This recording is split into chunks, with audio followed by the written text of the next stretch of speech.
Good afternoon, everyone. China stopping all purchases of foreign PCs inside China following on the Grand Solar Minimum timeline up to 2021. So they're locking up shop and they're going to keep all the resources in the country to try to survive this 400-year cycle in the sun.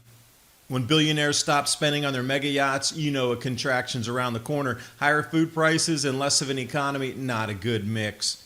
Hidden messages in the man who jumped the railing and ate a $120,000 banana duct taped to a wall. Oh, that's considered art. 70-degree Fahrenheit difference as this Arctic plunge is going to freeze North America. Incredible analysis of the Voyager spacecraft penetrating through the bow shock out into interstellar space. Greg Allison, a must-watch. And with these bone-chilling temperatures, Adapt 2030 t-shirt and hoodie. December designs, not CO2, not you, it's the sun. It's a great way to start a discussion without being too obtrusive. It's a way to support the Adapt 2030 channel. The link's in the description box below, as well as the links to tonight's images and stories.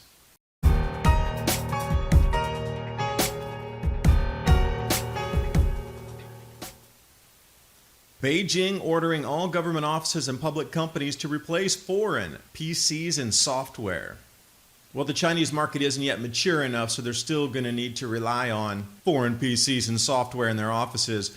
Now, it's going to gouge at least $150 billion per year out of revenue from U.S. tech companies. So this is like China, two birds, one stone. The Grand Solar Minimum, should we worry about it? Oh yes, because the Chinese are as well.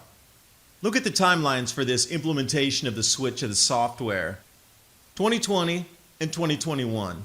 I've been saying the same thing, that there'll be a 15% global awareness of the Grand Solar Minimum next year, which is going to start to rattle markets anyway as people shift their consumer spending habits. But by 2020, a good 80% of the planet will be very aware. By the harvest season at the end of 2020, gargantuan shifts in the economy. China already knows this. Most of the global leaders know this. That's why you see unusual economic developments happening globally.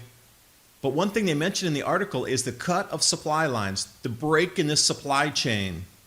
This should be the most worrisome thing out of this article here. What comes from China?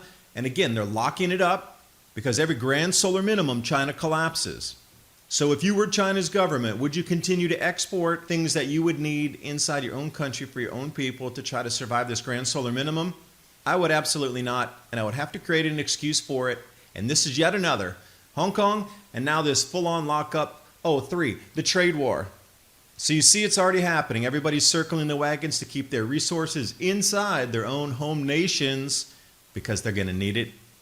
Now following the big money, Billionaire super yachts. Oh, the slump signals a recession dead ahead.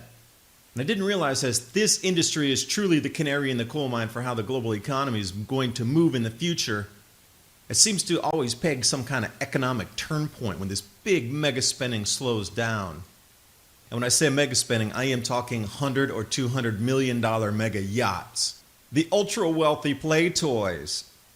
They seem to be spooked by a real world threat of contracting economy next year. And I'm saying 2020 is the 15% awareness point on the planet when people start shifting away from other expendables into necessities for Grand Solar Minimum survival. Everywhere you look, the signs are all around you that the awareness is happening, and as we start marching down into these next couple of years of incredibly rising food prices, there's a lot of money positioning for this. And as we take a look back in the boating industry, slumps preceding recessions, well, looks like we're on another one, but look how much higher off we are and how much higher it could plunge this time than 2007 and 8. Oh my, there'll be no stimulus to pull us out of this one.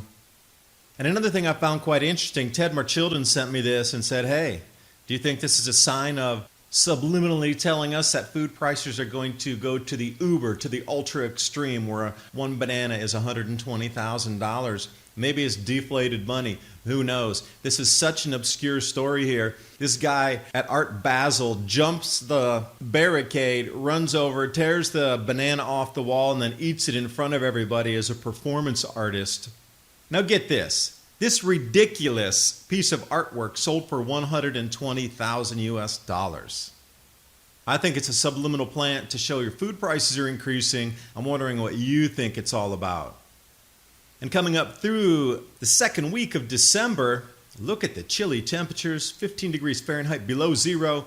And on the other side in the northeast US, 56 degrees Fahrenheit, giving us a 70-degree Fahrenheit difference in temperature. And I thought, well, how far up does that extend, that 15 below zero? Let's see our friend Purple over there. You mean that entire Arctic air mass is going to be blanketing the U.S. all the way down to Florida and Cuba? Wow, that's going to be interesting. I wonder how they'll explain global warming away from that. Oh, it was CO2 that caused the record cold. Look for it already in the headlines. Now, one thing that is very factual, well explained, and a must-watch for you. Greg Allison here explains with the Voyager spacecraft how they exited through the bow shock or the very edge of our solar system out into interstellar space, talking about 40x increases in radiation, the signals that are sent from these, how low wattage they are, and how we have to use dishes on the planet here to receive those messages. Very solid 25 minutes of something you're going to hear nowhere else. Highly recommended. Links in the description box below as well for that. And how prepared are you for emergencies? We have all these changes sweeping our planet. I hope you're getting ready in some way, shape, or form. Stockpiling yourself when you buy goods from the store, or my Patriot Supply and Adapt 2030, the 2-week grab-and-go food crate, or the 4-week food supply.